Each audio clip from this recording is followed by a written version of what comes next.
In this video, I'm going to be going through some of the slightly more advanced inversion poses. There are certain contraindications for these, so these aren't recommended to be done by anyone with poorly controlled high blood pressure, glaucoma, neck problems such as herniated disc of the neck, or for women during the menstrual cycle. So if any of that applies to you, then go on to my other video on leg up the wall stretches. Now, with these exercises, be sure to always listen to your body and stay within your comfortable range of motion. It's not really practical to go along with doing the exercises as I'm showing them, so I'm going to talk about each one. I suggest you watch the video and then practice the exercises on your own afterwards. First of all, though, let's do a little bit of warm-up. You can do a seated forward bend, sitting with the legs stretched out in front. Pull back under the buttocks to get grounded through the sit bones. Sit tall, reach the arms up, inhale, and exhale, lean forward. Now, if you can't reach the feet, just rest hands on the shins, or we could reach for the toes. Feel like you lengthen the spine with the inhale, you fold a little further downward with the exhale, getting a stretch under your legs into the back as well. Looking toward your toes.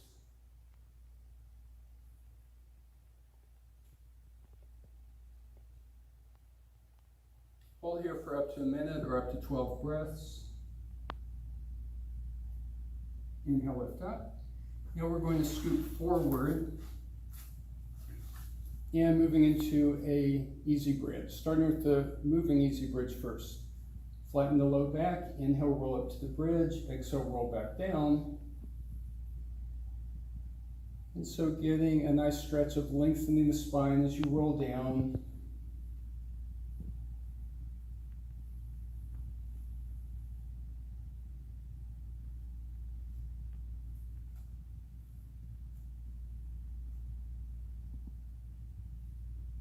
After about 8 of those, then we'll lift up and hold the bridge. Have the option of palms together, interlacing fingers, rock a little side to side to get the elbows closer. Squeeze the shoulder blades together. Lift the chest toward the chin, looking up toward the ceiling. Keep breathing, hold here for up to a minute or up to 12 breaths. And then when you're ready, widen the shoulder blades, release the hands and roll down. Now from here, we could also do a full bridge.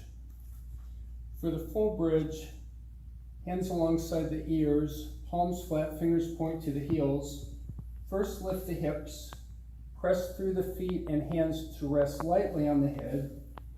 From here, press up to straighter elbows. Tuck the tailbone toward the ceiling. Keep breathing. Again, hold for 6 to 12 breaths, 30 seconds to a minute, and then we'll roll down and rest again. And so next I'll show the half shoulder stand, the shoulder stand, and a couple of plow variations. The half shoulder stand can be held for 6 breaths. The full shoulder stand, anywhere from 12 to 36 breaths. The plow for up to 12 breaths, then returning to shoulder stand before rolling out. But again, always listen to your body, only hold for as long as comfortable for you. Let's stretch the feet up to start with. Exhale, press through the hands and lift the hips. Bring the elbows in, and the hands are going to support at the sacrum. Keep the knees a little bent, looking up at the knees. So this is the half shoulder stand. Hold up to 6 breaths. Then we widen the shoulder blades a little. Stretch the legs up together toward the ceiling. The hands a little bit higher toward the middle back. Straightening the knees. Hold this full shoulder stand for 12 to 36 breaths. Keep looking up at the toes, reaching the toes toward the ceiling.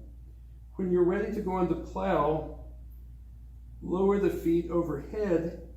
Hands could be on the floor behind your back. Now we could just keep the knees pretty straight, lowering as far down as we can with the legs close together. Or we could also widen the feet bending the knees a little bit. When you're ready to come out of plow, return the shoulder stand, bend the knees to the forehead, roll the back down, lower the feet to the mat. We'll rest for a few breaths. After the shoulder stand, it's good to do the fish. For fish, sit on the hands, so the hands are palms down, thumbs touching. We have elbows close by the ribs as we're sitting on the hands. Sit up against the elbows, looking at your toes.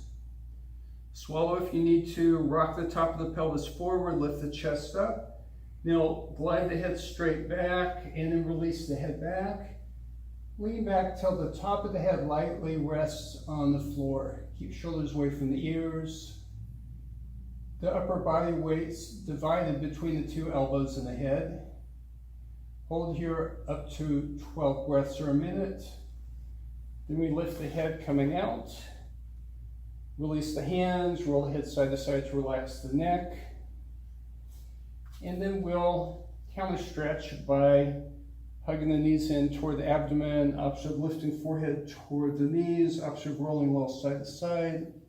Keep the sacrum and tailbone pressing down. And lower the feet and head. Roll to the side to sit up. So the other inversion I'll show is called clown pose or tripod headstand preparation pose. So before doing this, a nice warm-up would be doing the rabbit pose. So for rabbit, I start in child's pose, hands alongside the ears, elbows by the knees. From here, I roll to the top of the head, lifting the elbows. We could hold rabbit pose for up to a minute or up to 12 breaths. Then roll down and rest. After doing that warm-up, then we could do the tripod headstand preparation or clown pose. For this, I bring the crown of the head directly on the mat, the hands directly under the elbows, so the head and the hands make a triangle. Toes gripping, I lift the knees. I'll rest each knee on the back of the elbow. Again, holding for up to a minute. To come out, lower each foot, rest in child's pose.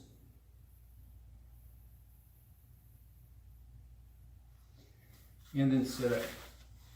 So always listen to your body as you do these. Stay within your comfortable range of motion. If you start feeling dizzy with doing any of these poses, then immediately come out of the position and rest. If you enjoy the video, then please hit like and subscribe. And if you have any questions, you may leave them in the comments. Thank you.